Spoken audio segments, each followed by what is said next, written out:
ਚੱਲ ਰਹੀ ਗੁਰਬਾਣੀ ਸ਼ਬਦ ਦੀ ਜੋ ਵਿਚਾਰ ਹੈ, ਜੋ ਗੁਰ ਕਿਰਪਾ ਦੁਆਰਾ ਆਪਾਂ ਸਾਰੇ ਰਲ ਮਿਲ ਕੇ ਕਰਦੇ ਹਾਂ, ਜਿੰਨੀ ਕੁ ਸੋਝੀ ਗੁਰਬਾਣੀ ਬਖਸ਼ਦੀ ਹੈ ਉਨੀ ਕੀ ਵਿਚਾਰ ਆਪਾਂ ਕਰਦੇ ਹਾਂ। ਅੱਜ ਦਾ ਜੋ ਵਚਨ ਹੈ ਸਾਹਿਬ ਦਾ, ਜਿਸ ਦੀ ਆਪਾਂ ਵਿਚਾਰ ਕਰਾਂਗੇ ਗੁਰ ਕਿਰਪਾ ਦੁਆਰਾ। ਪਾਤਸ਼ਾਹ ਕਹਿੰਦੇ ਅਸੰਖ ਸਤੀ ਅਸੰਖ ਦਾਤਾਰ।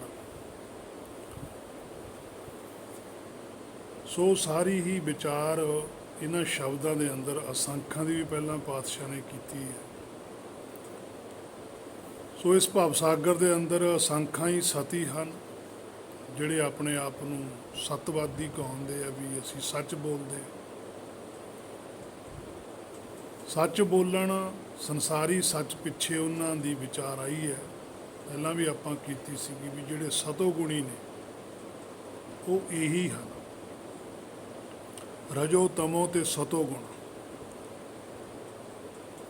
ਸਤੋ ਗੁਣ ਲਾਸਟ ਗੁਣ ਹੈ। ਇਹ ਗੁਣ ਤੋਂ ਔਗਣ ਬਣਨ ਲੱਗਿਆਂ ਵੀ ਦੇਰ ਨਹੀਂ ਲੱਗਦੀ, ਪਰ ਜੇ ਇਹ ਔਗਣ ਨਾ ਬਣੇ ਤਾਂ ਹੁਕਮ ਦੇ ਵਿੱਚ ਸਮਾਉਣ ਲੱਗਿਆਂ ਵੀ ਦੇਰ ਨਹੀਂ ਲੱਗਦੀ। ਦੋਨੇ ਹੀ ਗੱਲਾਂ ਨੇ। ਜਿਵੇਂ ਪਾਤਸ਼ਾਹ ਕਹਿੰਦੇ ਅੰਗ 370 ਉੱਪਰ, ਇੱਕ ਸਤੀ ਕਹਾਵੈ ਤਿੰਨ ਬਹੁਤ ਕਲਪਾਵੈ। ਕਹਿੰਦੇ ਉਹ ਆਪਣੇ ਆਪ ਨੂੰ ਸਤੀ ਜ਼ਰੂਰ ਕਹਾਉਂਦੇ ਵੀ ਸਾਡੇ ਕੋਲ ਹੀ ਸੱਚ ਹੈ, ਅਸੀਂ ਸੱਚ ਬੋਲਦੇ ਹਾਂ, ਪਰ ਬਹੁਤ ਕਲਪਾਵੈ। ਪਰ ਉਹਨਾਂ ਦੇ ਅੰਦਰ ਕਲਪਨਾ ਬੜੀ ਜ਼ੋਰਾਂ ਸ਼ੋਰਾਂ ਨਾਲ ਚੱਲਦੀ। ਉਹ ਅੰਦਰਲੀ ਕਲਪਨਾ ਨੂੰ ਜਿਹੜੀ ਉਹਨਾਂ ਦੇ ਅੰਦਰ ਆ, ਉਹ ਉਹਨਾਂ ਨੂੰ ਹੁਕਮ 'ਚ ਨਹੀਂ ਸਮਾਉਣ ਦਿੰਦੀ। ਸੰਸਾਰੀ ਤੌਰ 'ਤੇ ਉਹ ਬੜੇ ਚੰਗੇ ਲੱਗਦੇ ਲੋਕਾਂ ਨੂੰ, ਵੀ ਬੜਾ ਸੱਚ ਬੋਲਦੇ ਆ, ਬੜੀਆਂ ਚੰਗੀਆਂ ਗੱਲਾਂ ਕਰਦੇ ਆ, ਰੱਬ ਦੀਆਂ ਗੱਲਾਂ ਕਰਦੇ ਆ, ਗੁਰਬਾਣੀ ਦੀਆਂ ਗੱਲਾਂ ਕਰਦੇ ਆ। ਪਰ ਉਹਨਾਂ ਦੇ ਗੱਲਾਂ ਕਰਨ ਦੇ ਪਿੱਛੇ ਜਿਹੜੀ ਕਲਪਨਾ ਹੈ, ਮਾਇਆ ਦੀ ਭੁੱਖ ਹੈ ਅੰਦਰ, ਉਹ ਸੰਸਾਰੀ ਲੋਕਾਂ ਨੂੰ ਨਹੀਂ ਪਤਾ। ਉਹ ਸਿਰਫ ਸੱਚਖੰਡ ਵਾਲਿਆਂ ਨੂੰ ਹੀ ਪਤਾ ਹੈ ਕਿ ਇਹਦੀ ਪਿੱਛੇ ਭਾਵਨਾ ਕੀ ਹੈ, ਕਿ ਇਹ ਜਿਹੜਾ ਪ੍ਰਚਾਰ ਕਰਦਾ ਭਾਵਨਾ ਹੁੰਦੀ ਹੈ ਵੀ ਇਹਦੇ ਪਿੱਛੇ ਤੱਤ ਕੀ ਹੈ, ਇਹਦੇ ਕੋਲ ਕਿਹੜੀ ਚੀਜ਼ ਨੂੰ ਤੱਤ ਨੂੰ ਰੱਖ ਕੇ ਅੱਗੇ ਚੱਲ ਰਿਹਾ। ਜਿਵੇਂ ਪਾਤਸ਼ਾਹ ਕਹਿੰਦੇ ਕਰਮ ਧਰਮ ਪਾਖੰਡ ਜੋ ਦਿਸੈ ਤਿਨ ਜਮ ਜਗਾਤੀ ਲੁੱਟ। ਕਿ ਇਹ ਜਿਹੜਾ ਧਰਮ ਅਪਣਾ ਰਿਹਾ, ਇਹਦੇ 'ਚ ਕਰਮ ਅੱਗੇ ਰੱਖ ਕੇ ਚੱਲ ਰਿਹਾ, ਜਾਂ ਧਰਮ ਨੂੰ ਅੱਗੇ ਰੱਖਦਾ ਕਰਮ ਨੂੰ ਪਿੱਛੇ ਰੱਖਦਾ। ਜ਼ਿਆਦਾਤਰ ਸੰਸਾਰੀ ਜਿਹੜੇ ਸਤਵਾਦੀ ਲੋਕ ਨੇ, ਧਾਰਮਿਕ ਲੋਕ ਨੇ, ਉਹ ਕਰਮ ਨੂੰ ਅੱਗੇ ਰੱਖਦੇ ਆ, ਧਰਮ ਪਿੱਛੇ ਰੱਖਦੇ ਆ। ਤੇ ਜਿਹੜੇ ਅਸਲੀ ਨਿਰਾਕਾਰੀ ਸਤਵਾਦੀ ਲੋਕ ਨੇ, ਉਹ ਧਰਮ ਨੂੰ ਅੱਗੇ ਰੱਖਦੇ ਆ, ਕਰਮ ਨੂੰ ਪਿੱਛੇ ਅੱਗੇ ਰੱਖਦੇ। ਇਹ ਬੇਸਿਕ ਫਰਕ ਹੈ ਸੰਸਾਰੀਆਂ ਤੇ ਨਿਰਾਕਾਰੀਆਂ ਦਾ। ਇਸੇ ਕਰਕੇ ਪਾਤਸ਼ਾਹ ਨੇ ਲਿਖਿਆ, ਕਹਿੰਦੇ ਇੱਕ ਸਤੀ ਕਹਾਵੈ। ਉਹ ਸਤੀ ਕਹਾਉਂਦੇ ਨੇ, ਜਾਂ ਉਹ ਆਪ ਕਹਾਉਂਦੇ ਨੇ, ਜਾਂ ਉਹਨਾਂ ਦੇ ਅਨੁਯਾਈ ਉਹਨਾਂ ਨੂੰ ਕਹਿਣਾ ਲੱਗ ਜਾਂਦੇ। ਪਰ ਬਹੁਤ ਤਿੰਨ ਬਹੁਤ ਕਲਪਾਵੈ। ਪਰ ਉਹ ਤਾਂ ਬਹੁਤ ਹੀ ਜ਼ਿਆਦਾ ਕਲਪਨਾ ਦੇ ਅੰਦਰ ਹੁੰਦੇ। ਉਹ ਸਤੀ ਵੀ ਤੇ ਉਹਨਾਂ ਦੇ ਜਿਹੜੇ ਅਨੁਯਾਈ ਨੇ, ਪੈਰੋਕਾਰ ਨੇ, ਉਹ ਵੀ ਕਲਪਨਾ ਦੇ ਵਿੱਚ ਹੀ। ਉਹਨਾਂ ਦੀ ਵੀ ਇੱਛਾ ਮਾਇਆ ਦੀ ਖੜੀ ਹੁੰਦੀ ਹੈ, ਢੰਗ ਬਦਲਮਾ ਹੁੰਦਾ। ਇਹਨਾਂ ਸਤੀਆਂ ਦੀ ਵੀ ਇੱਛਾ ਮਾਇਆ ਦੀ ਖੜੀ ਹੁੰਦੀ ਹੈ, ਢੰਗ ਬਦਲਮਾ ਹੁੰਦਾ। ਸਿਰਫ ਢੰਗ ਚੇਂਜ ਕਰਦੇ, ਬਾਕੀ ਸਾਰਾ ਦਾਰੋਮਦਾਰ ਉਹੀ ਬੈਕ ਤੋਂ ਹੀ ਚਲਿਆ ਹੁੰਦਾ। ਸੋ ਸਤਵਾਦੀ ਜਿਹੜਾ ਹੁੰਦਾ, ਉਹਦੇ ਕੋਲ ਸਮਾਂ ਹੁੰਦਾ ਕਿ ਉਹ ਹੁਕਮੀ ਬਣ ਸਕਦਾ ਹੈ, ਪਰ ਜੇ ਉਹ ਇੱਕ ਕੰਮ ਨਾ ਕਰੇ। ਉਹ ਕਿਹੜਾ ਕੰਮ ਹੈ? ਭਉ ਭਗਤ ਭਗਵਾਨ ਹਿਤ, ਮਾਇਆ ਰੰਚ ਲਿਪਤ ਨਰੰਚ, ਨਾਨਕ ਬਿਰਲੇ ਪਾਈਐ ਜੋ ਨਾ ਰਚੈ ਪ੍ਰਪੰਚ। ਕਹਿੰਦੇ ਉਹ ਪ੍ਰਪੰਚ ਨਾ ਰਚੇ।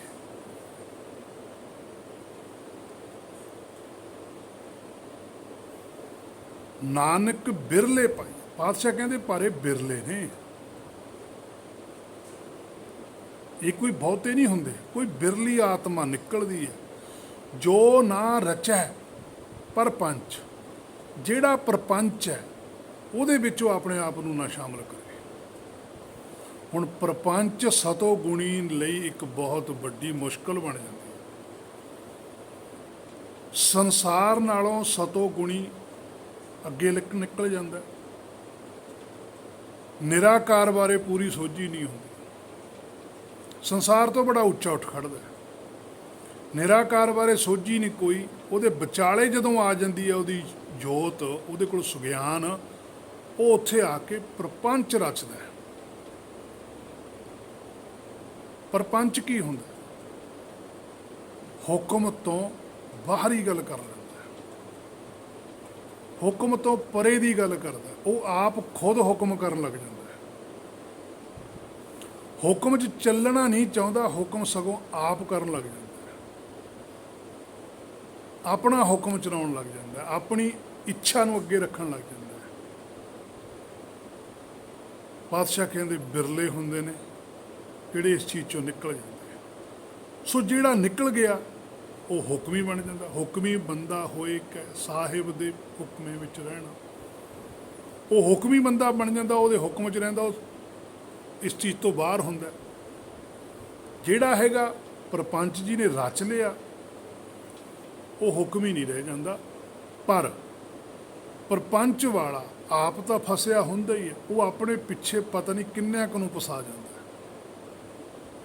ਹੁਕਮ ਹੀ ਆਪ ਨਿਕਲਿਆ ਹੁੰਦਾ, ਉਹ ਆਪਣੇ ਪਿੱਛੋਂ ਨਿਕਲਣ ਦਾ ਰਸਤਾ ਪਤਾ ਨਹੀਂ ਕਿੰਨਿਆਂ ਕੁ ਨੂੰ ਦੱਸ ਜਾਂਦਾ। ਜੇ ਕੋਈ ਉਹ ਰਸਤੇ ਤੇ ਚੱਲ ਪਵੇ ਤਾਂ ਉਹ ਵੀ ਨਿਕਲ ਸਕਦਾ। ਹੁਕਮ ਹੀ ਸਿਰਫ ਰਸਤਾ ਦੱਸ ਕੇ ਜਾਂਦਾ, ਪ੍ਰਪੰਚੀ ਸਿਰਫ ਫਸਾ ਕੇ ਜਾਂਦਾ। ਉਹ ਰਸਤੇ ਨੂੰ ਹੀ ਮੰਜ਼ਿਲ ਬਣਾ ਕੇ ਉਹਦੇ ਨਾਲ ਜੋੜ ਕੇ ਚਲਾ ਜਾਂਦਾ। ਇਸੇ ਕਰਕੇ ਗੁਰਬਾਣੀ 'ਚ ਅਸੰਖਾਂ ਦੀ ਗਿਣਤੀ ਆਉਂਦੀ ਹੈ ਵੀ ਅਸੰਖ ਮੂਰਖ ਅੰਧ ਘੋਰ, ਅਸੰਖ ਚੋਰ ਹਰਾਮ ਖੋਰ, ਅਸੰਖ ਗਲਵੜ ਹੱਤਿਆ ਕੋ। ਅਸੰਖਾਂ ਹੀ ਨੇ, ਇਹਨਾਂ ਦੀ ਕੋਈ ਗਿਣਤੀ ਤੋਂ ਰਹਿਤ ਨੇ, ਪਤਾ ਨਹੀਂ ਕਿੰਨੇ ਕਿੰਨੇ, ਕਿਉਂਕਿ ਇਹਨਾਂ ਨੇ ਸਾਰੀ ਗੱਲ ਹੀ ਪ੍ਰਪੰਚ ਦੀ ਕੀਤੀ। ਸੋ ਸਤੀ ਪ੍ਰਪੰਚ 'ਚ ਫਸਿਆ ਹੁੰਦਾ। ਜੇ ਪ੍ਰਪੰਚ ਛੱਡ ਗਿਆ ਤਾਂ ਮਾਇਆ ਤੋਂ ਪਰੇ ਹੈ, ਬਹੁਤ ਔਖਾ। ਤਾਂ ਪਾਤਸ਼ਾਹ ਬਾਰ-ਬਾਰ ਉਹਨਾਂ ਦੀ ਗੱਲ ਕਰਦੇ ਵੀ ਜਿਨ੍ਹਾਂ ਨੂੰ ਤੁਸੀਂ ਸਤੀ ਮੰਨਦੇ ਹੋ ਅਸਲ ਵਿੱਚ ਉਹ ਸਤੀ ਨਹੀਂ ਹੈ।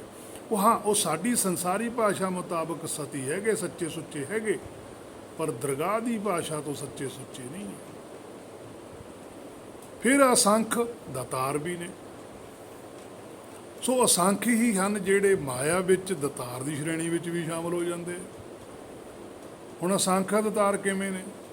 ਕੋਈ ਗਊਆਂ ਦਾਨ ਕਰਦਾ, ਉਸ ਵੇਲੇ ਰਿਵਾਜ ਸੀ, ਹੁਣ ਵੀ ਹੈ ਸਨਾਤਨ ਮੱਤ ਦੇ ਅੰਦਰ। ਕੋਈ ਮੱਝਾਂ ਦਾਨ ਕਰਦਾ, ਕੋਈ ਪੈਸਾ ਦਾਨ ਕਰਦਾ, ਕੋਈ ਸੋਨਾ ਦਿੰਦਾ, ਕੋਈ ਚਾਂਦੀ ਦਿੰਦਾ, ਕੋਈ ਜ਼ਮੀਨ ਖਰੀਦ ਕੇ ਦਿੰਦਾ, ਕੋਈ ਗੱਡੀਆਂ ਖਰੀਦ ਕੇ ਦਿੰਦਾ। ਉਸ ਵੇਲੇ ਘੋੜੇ ਹਾਥੀ ਖਰੀਦ ਕੇ ਦੇ ਦਿੰਦੇ ਸੀ। ਤੇ ਇੱਥੋਂ ਤੱਕ ਚਲੇ ਜਾਂਦੇ ਨੇ ਲੋਕ ਅੰਧ ਵਿਸ਼ਵਾਸ ਦੇ ਵਿੱਚ, ਕਰਮ ਕਾਂਡ 'ਚ ਫਸ ਕੇ। ਕਈਆਂ ਨੇ ਆਪਣੀਆਂ ਇਸਤਰੀਆਂ ਵੀ ਦਾਨ ਕੀਤੀ। ਇੱਕ ਯੁੱਗ ਸੀ, ਇੱਕ ਸਮਾਂ ਸੀ ਐਸਾ ਜਦੋਂ ਦੇਵਦਾਸੀਆਂ ਬਣਾਈਆਂ ਜਾਂਦੀਆਂ ਸੀ, ਕੁਆਰੀਆਂ ਕੁੜੀਆਂ ਨੂੰ ਦਾਨ ਕਰ ਦਿੱਤਾ ਜਾਂਦਾ ਸੀ। ਸਾਰੇ ਗਹਿਣੇ ਪਾ ਕੇ ਜੀ ਇਹ ਭਗਵਾਨ ਨਾਲ ਵਿਆਹੀਆਂ ਗਈਆਂ। ਭਗਵਾਨ ਕਿੱਥੋਂ? ਵਿਅਕਤੀ ਭਗਵਾਨ ਨਹੀਂ ਹੋ ਸਕਦਾ। ਮਨੁੱਖਾ ਸਰੀਰ ਦੇ ਅੰਦਰ ਜੋਤ ਆਈ ਭਾਗਿਆਵਾਨ ਹੈ ਜੇ ਉਹਦੇ ਕੋਲ ਸ਼ਬਦ ਗੁਰੂ ਪ੍ਰਗਟ ਹੈ। ਪਰ ਜਿਹਦੇ ਅੰਦਰ ਸ਼ਬਦ ਗੁਰੂ ਪ੍ਰਗਟ ਹੈ ਉਹ ਸਰੀਰ ਨਾਲ ਨਹੀਂ ਜੁੜਦਾ, ਉਹ ਸਰੀਰ ਨਾਲ ਭੋਗੇ ਹੋਏ ਰਸਾਂ ਨੂੰ ਨਹੀਂ ਮਾਣਦਾ। ਉਹ ਸਰੀਰ ਦੀ ਵਰਤਣ ਜ਼ਰੂਰ ਕਰਦਾ ਹੈ, ਸਰੀਰ ਦੀ ਸੰਭਾਲ ਕਰਦਾ, ਸਰੀਰ ਵਾਸਤੇ ਜਿਹੜੀਆਂ ਲੋੜੀਂਦੀਆਂ ਵਸਤੂਆਂ ਨੇ ਉਹਨਾਂ ਨੂੰ ਕੋਲ ਰੱਖਦਾ, ਵਰਤਦਾ, ਪਰ ਜੁੜਦਾ ਨਹੀਂ ਹੈ।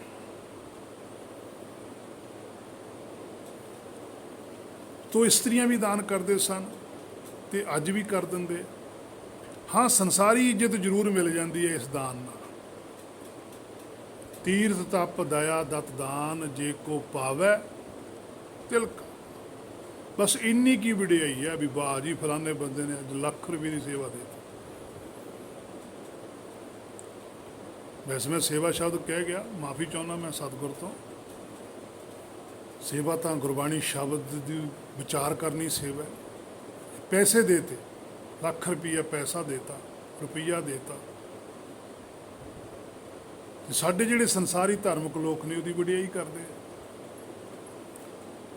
ਉਹ ਬੜਾ ਖੁਸ਼ ਹੁੰਦਾ ਵੀ ਮੈਂ ਦਿੱਤਾ, ਕੱਲ ਨੂੰ ਕੋਈ ਉਹ ਤੋਂ ਆ ਕੇ ਲੱਖ ਤੋਂ 2 ਲੱਖ ਦੇ ਗਿਆ, ਫਿਰ ਉਹਦੇ ਗੁਣ ਗਾਈ ਜਾਂਦੇ ਆ, ਫਿਰ ਉਹਨੂੰ ਪਿੱਛੇ ਕਰ ਦਿੰਦੇ ਵੀ ਇਹਦਾ ਲੱਖ ਦਿੱਤੇ 2 ਲੱਖ ਦੇ ਦਿੱਤਾ, ਫਿਰ 2 ਤੋਂ ਉੱਪਰ ਕੋਈ 5 ਵਾਲਾ ਦੇ ਗਿਆ, ਫਿਰ 5 ਵਾਲਾ ਨੂੰ ਫੜ ਲੈਣਾ।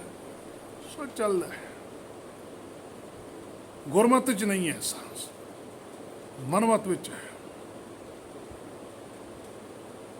ਸੰਸਾਰੀ ਇੱਜ਼ਤ ਜ਼ਰੂਰ ਮਿਲ ਜਾਂਦੀ ਹੈ, ਉਹ ਵੀ ਪਰ ਥੋੜੇ ਸਮੇਂ ਲਈ।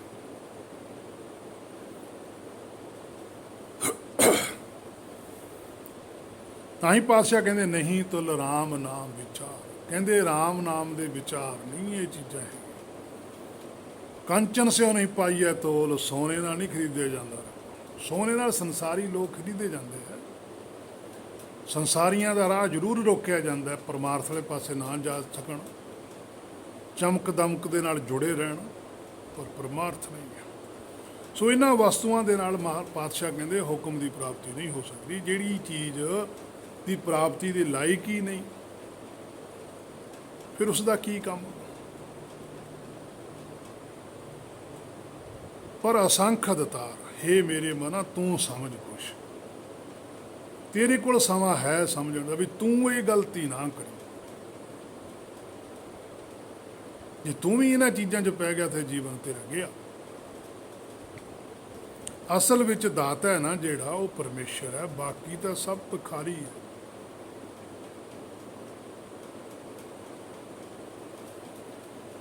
ਦਾਤਾ ਇੱਕੋ ਹੀ ਹੈ, ਦਤਾਰ ਪਰਮੇਸ਼ਰ ਹੈ। ਸਾਰੀ ਸ੍ਰਿਸ਼ਟੀ ਨੂੰ ਦਾਤ ਉਹ ਦੇ ਰਿਹਾ। ਪਰ ਇੱਥੇ ਸੰਸਾਰ ਵਿੱਚ ਵੀ ਦਤਾਰ ਨੇ। ਪਤਾ ਨਹੀਂ ਕਿੰਨੇ ਕੁ ਦਤਾਰ ਨੇ ਇੱਥੇ, ਕੋਈ ਅੰਤ ਨਹੀਂ ਹੈਗਾ। ਉਹ ਕਹਿੰਦੇ ਅਸੀਂ ਇੰਨਾ ਕੁਛ ਕਰਦੇ, ਜਦ ਕਿ ਉਹ ਨਹੀਂ ਕਰਦੇ। ਉਹਨਾਂ ਦੇ ਥਰੂ ਕੋਈ ਕਰਵਾ ਰਿਹਾ। ਜਿਹੜਾ ਕਰਵਾ ਰਿਹਾ ਉਹ ਹੈ ਮਾਲਿਕ, ਉਹ ਹੈ ਦਾਤਾ, ਉਹ ਹੈ ਦਤਾਰ। ਇਹ ਗੱਲਾਂ ਪਾਤਸ਼ਾਹ ਨੇ ਤਾਂ ਲਿਖੀਆਂ ਨੇ ਵੀ ਤੁਸੀਂ ਆਪਣੇ ਆਪ ਨੂੰ ਭਾਈ ਦਤਾਰ ਨਾ ਕਹਾਓ। ਤੁਹਾਡੇ ਕੋਲ ਕਿਸੇ ਨੇ ਕੋਈ ਵਸਤੂ ਦੇਤੀ, ਤੁਸੀਂ ਗਾਹਾਂ ਜਾ ਕੇ ਫੜਾਏ ਆਉਣੀ, ਉਹ ਤੁਹਾਡੀ ਥੋੜ੍ਹਾ, ਉਹ ਤਾਂ ਕਿਸੇ ਦੀ ਵਸਤੂ ਦੇ ਕੇ ਗਾਹਾਂ ਚਲੇ ਜਾਓ। ਸੋ ਅਸੰਖ ਸਤੀ, ਪਾਤਸ਼ਾਹ ਕਹਿੰਦੇ ਅਸੰਖਾਂ ਹੀ ਲੋਕ ਨੇ ਇੱਥੇ ਜਿਹੜੇ ਆਪਣੇ ਆਪ ਨੂੰ ਸੱਤਵਾਦੀ ਕਹਾਈ ਜਾਂਦੇ ਆ। ਅਸੰਖਾਂ ਹੀ ਇੱਥੇ ਆਪਣੇ ਆਪ ਨੂੰ ਦਤਾਰ ਕਹਾਈ ਜਾਂਦੇ ਆ। ਉਹੀ ਚੀਜ਼ ਉਹ ਆਪਣੇ ਹਿਰਦੇ ਦੇ ਵਿੱਚ ਵਸਾ ਲੈਂਦੇ ਆ ਵੀ ਅਸੀਂ ਤਾਂ ਸੱਤਵਾਦੀ ਬਹੁਤ ਆ, ਅਸੀਂ ਤਾਂ ਗੁਰਬਾਣੀ ਬਹੁਤ ਪੜ੍ਹਦੇ ਹਾਂ, ਅਸੀਂ ਤਾਂ ਪਾਠ ਬਹੁਤ ਕਰਦੇ ਹਾਂ, ਸਾਡਾ ਤਾਂ ਨਿਤਨੇਮ ਬਹੁਤ ਹੈ, ਤੇ ਅਸੀਂ ਤਾਂ ਸੱਚ ਬੋਲਦੇ ਹਾਂ, ਅਸੀਂ ਕਿਸੇ ਦਾ ਆਹ ਨਹੀਂ ਕਰਦੇ, ਅਸੀਂ ਕਿਸੇ ਦਾ ਉਹ ਨਹੀਂ ਕਰਦੇ।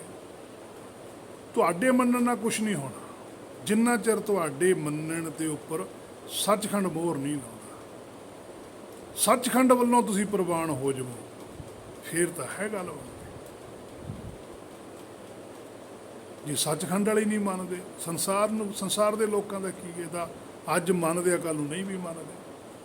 ਵੇਖੇ ਨੇ ਮੈਂ, ਹੁਣ ਤਾਂ ਸਾਰੀ ਗੱਲ ਸਾਹਮਣੇ ਹੀ ਹੈ ਕਿ ਪਹਿਲਾਂ ਹੁੰਦਿਆਂ ਕੁਛ ਹੋਰ ਕਹਿੰਦੇ ਸੀ, ਅੱਜ ਕੁਛ ਹੋਰ ਕਹਿੰਦੇ। ਬਦਲ ਜਾਂਦੇ ਆ ਲੋਕ। ਇਸੇ ਕਰਕੇ ਪਾਤਸ਼ਾਹੀਆਂ ਨੇ ਇਹਨਾਂ ਲੋਕਾਂ 'ਤੇ ਯਕੀਨ ਨਹੀਂ ਸੀ ਕੀਤਾ।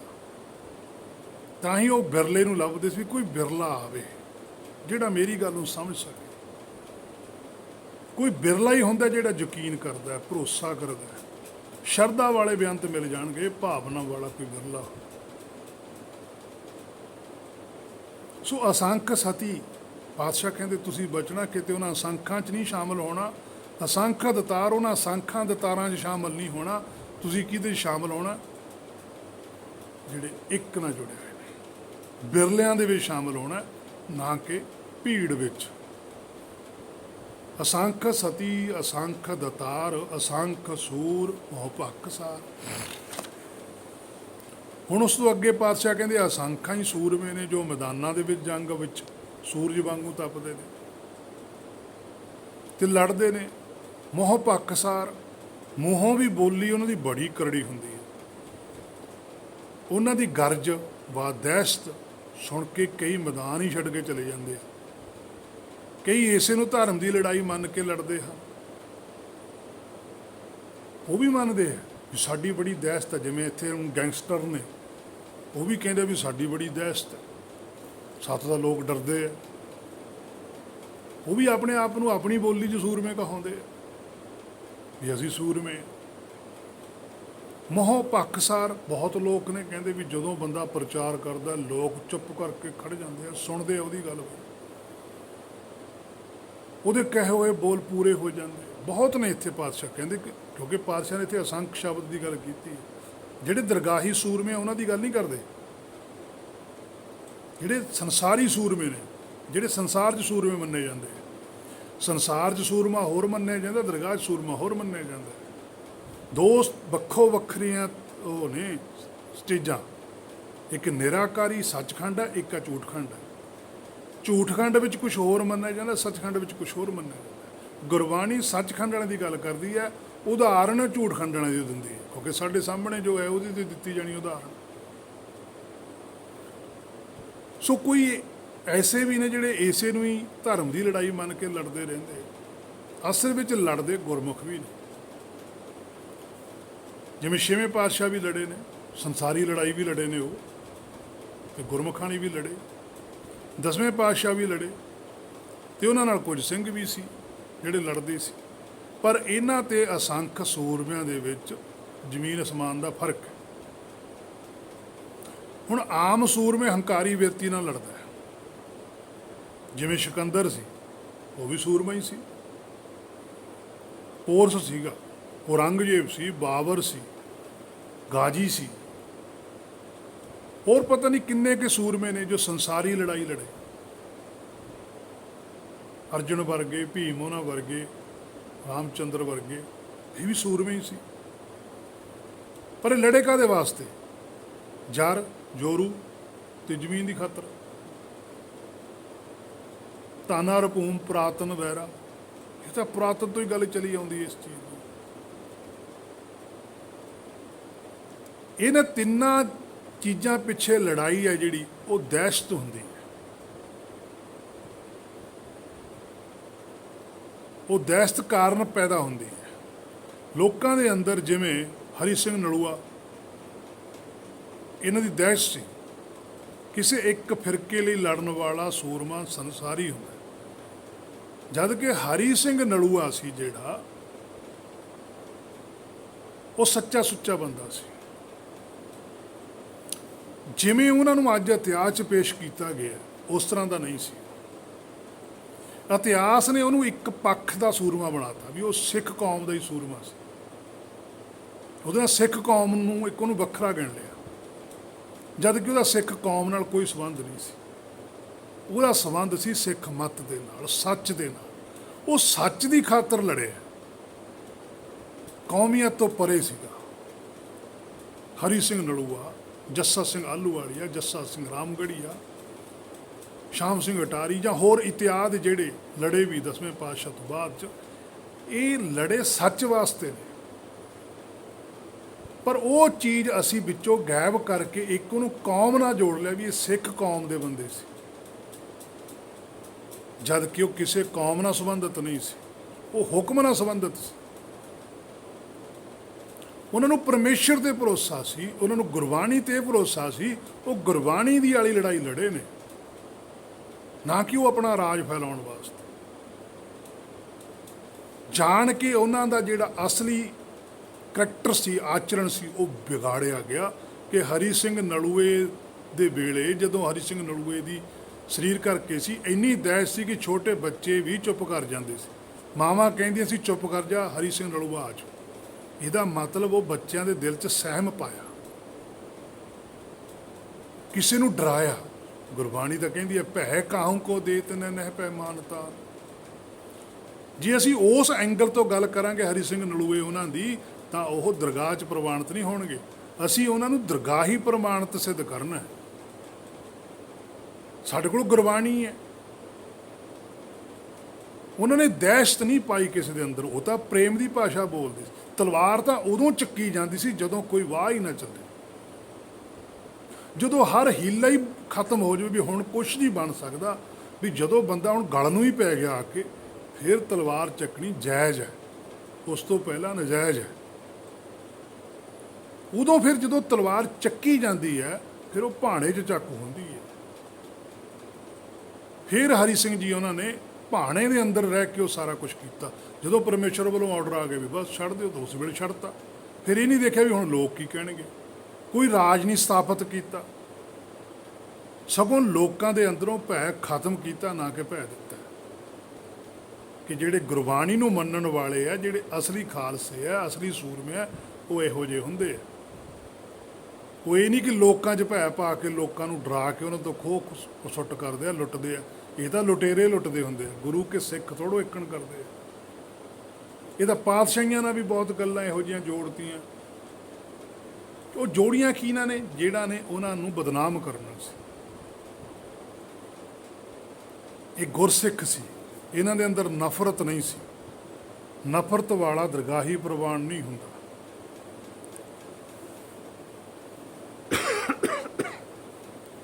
ਸੋ ਇਹ ਕਿਸੇ ਫਿਰਕੇ ਲਈ ਨਹੀਂ ਲੜਦੇ, ਹੁਕਮ ਲਈ ਲੜਦੇ ਨੇ, ਨਿਰਾਕਾਰੀ ਹੁੰਦੇ ਨੇ। ਜਿਹੜਾ ਕਿਸੇ ਫਿਰਕੇ ਲਈ ਲੜਦਾ ਉਹ ਨਿਰਾਕਾਰੀ ਨਹੀਂ ਹੁੰਦਾ, ਉਹ ਸੰਸਾਰ 'ਚ ਹੀ ਰਹਿ ਜਾਂਦਾ। ਹੁਣ ਜੇ ਆਪਾਂ ਗੁਰਮਤਿ 'ਚੋਂ ਦੇਖੀਏ, ਸਭ ਤੋਂ ਪਹਿਲਾਂ ਜਿਹੜਾ ਸੂਰਮਾ ਹੈ, ਜੋ ਦਰਗਾਹ ਤੋਂ ਪ੍ਰਵਾਨਿਤ ਹੈ, ਉਹ ਪ੍ਰਹਲਾਦ ਜੀ ਹੈ। ਧਰੂ ਜੀ ਨੇ, ਸ੍ਰੀ ਕਬੀਰ ਜੀ ਨੇ, ਭਗਤ ਸਾਹਿਬਾਨ ਨੇ, ਜਿਨ੍ਹਾਂ ਨੇ ਦਿਲਾਂ 'ਤੇ ਰਾਜ ਕੀਤਾ, ਮਾਇਆ 'ਤੇ ਰਾਜ ਨਹੀਂ ਕੀਤਾ, ਸੰਸਾਰ 'ਚ ਰਾਜ ਨਹੀਂ ਕੀਤਾ, 10ਵੇਂ ਪਾਤਸ਼ਾਹ ਨੇ ਰਾਜ ਨਹੀਂ ਕੀਤਾ। ਉਹ ਤਾਂ ਗੁਰਬਾਣੀ ਇਹ ਕਹਿ ਰਹੀ ਹੈ, ਰਾਜ ਨਾ ਚਾਹੂੰ ਮੁਕਤ ਨਾ ਚਾਹੂੰ ਮਨ ਪ੍ਰੀਤ ਚਰਨ ਕਮਲਾਰੇ। ਉਹਨਾਂ ਨੇ ਤਾਂ ਸਗੋਂ ਰਾਜ ਕਰਨ ਬਾਰੇ ਦੱਸਿਆ ਵੀ ਭਾਈ ਜੇ ਤੁਹਾਡੇ ਅੰਦਰ ਰਾਜ ਕਰਨ ਦੀ ਇੱਛਾ ਹੀ ਹੈ ਸੰਸਾਰ 'ਚ ਤਾਂ ਇਸ ਤਰੀਕੇ ਨਾਲ ਕਰਿਓ। ਅਸੀਂ ਨਹੀਂ ਕਰਨਾ ਰਾਜ, ਸਾਡੇ ਕੋਲ ਤਾਂ ਅਵਿਨਾਸ਼ੀ ਰਾਜ ਹੈ। ਅਸੀਂ ਇੱਕ ਮਾੜੀ ਜਿਹੀ ਧਰਤੀ 'ਤੇ ਰਾਜ ਕਰਕੇ ਕੀ ਕਰਨਾ? ਜਦੋਂ ਅਸੀਂ ਰਾਜ ਕਰਾਂਗੇ ਫਿਰ ਅਸੀਂ ਕਿਸੇ ਨੂੰ ਦਬਾਵਾਂਗੇ ਵੀ। ਜਦੋਂ ਦਬਾਵਾਂਗੇ ਕਿਸੇ ਨਾਲ ਫਿਰ ਧੱਕਾ ਤਾਂ ਹੋਊਗਾ ਹੀ, ਇੱਕ ਧਿਰ ਨਾਲ ਤਾਂ ਹੋ ਹੀ ਜਾਣਾ। ਤੇ ਜਿਹਦੇ ਨਾਲ ਧੱਕਾ ਹੋ ਗਿਆ ਫਿਰ ਉਹ ਸਾਡਾ ਵਿਰੋਧੀ ਹੋਊਗਾ, ਉਹਦੇ ਅੰਦਰ ਨਫ਼ਰਤ ਪੈਦਾ ਹੋਊਗੀ। ਅਸੀਂ ਤਾਂ ਨਫ਼ਰਤ ਪੈਦਾ ਨਹੀਂ ਕਰਨੀ। ਨਾ ਕੋ ਬੈਰੀ ਨਹੀਂ ਬਿਗਾਨਾ ਸਗਲ ਸੰਗ ਹਮਕੋ ਬਨੇ ਆਈ। ਸਾਨੂੰ ਤਾਂ ਪਰਮੇਸ਼ਰ ਨੇ ਇਹ ਆਰਡਰ ਦਿੱਤਾ ਹੋਇਆ, ਫਿਰ ਤਾਂ ਅਸੀਂ ਪਰਮੇਸ਼ਰ ਵਾਲੇ ਆਰਡਰ ਤੋਂ ਪਿੱਛੇ ਰਹਿ ਜਾਵਾਂਗੇ।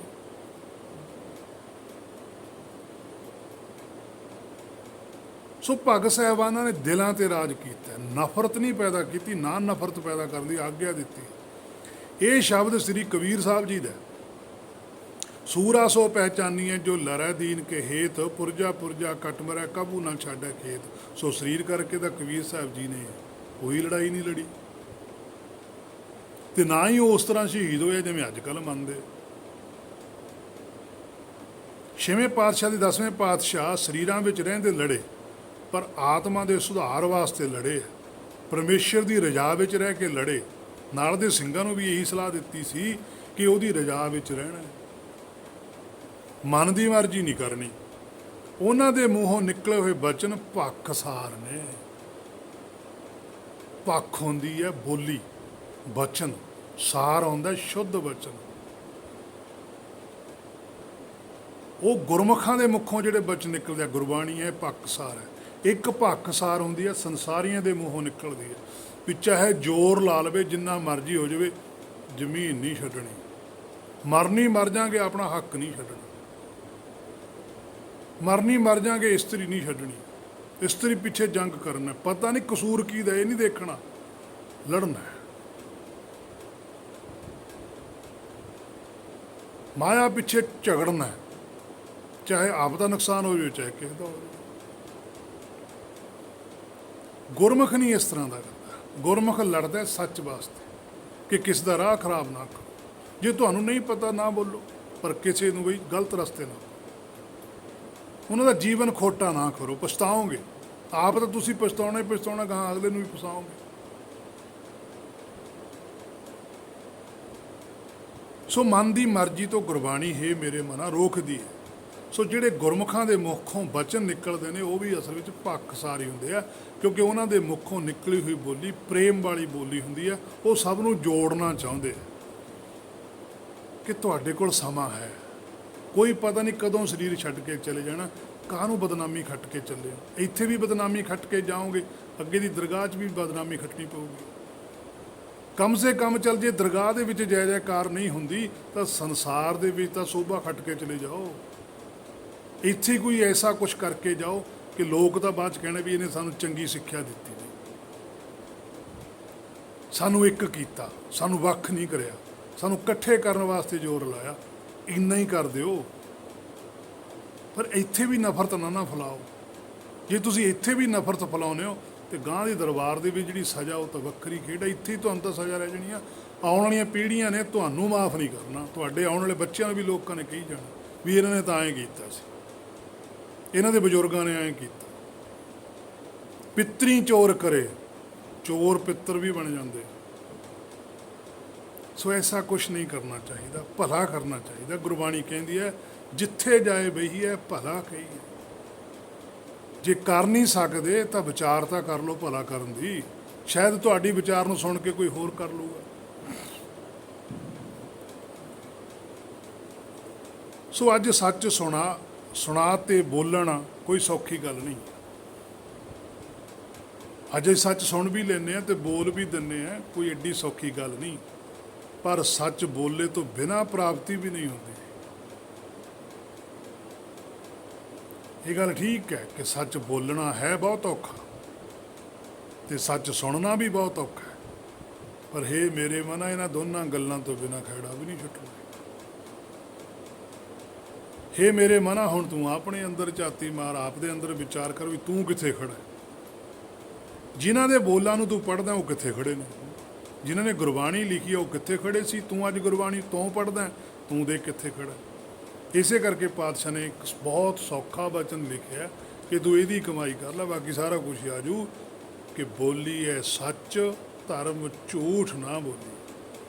ਸੱਚ ਬੋਲਣਾ ਹੀ ਧਰਮ ਹੈ, ਬਾਕੀ ਮੱਤਾਂ ਨੇ ਸੰਸਾਰੀ, ਬਾਕੀ ਧਰਮ ਨਹੀਂ ਹੈ। ਸੰਸਾਰੀ ਮਤ ਛੱਡ ਕੇ ਹੀ ਧਰਮ ਸੱਚ ਦੀ ਪ੍ਰਾਪਤੀ ਹੋ ਸਕਦੀ ਹੈ।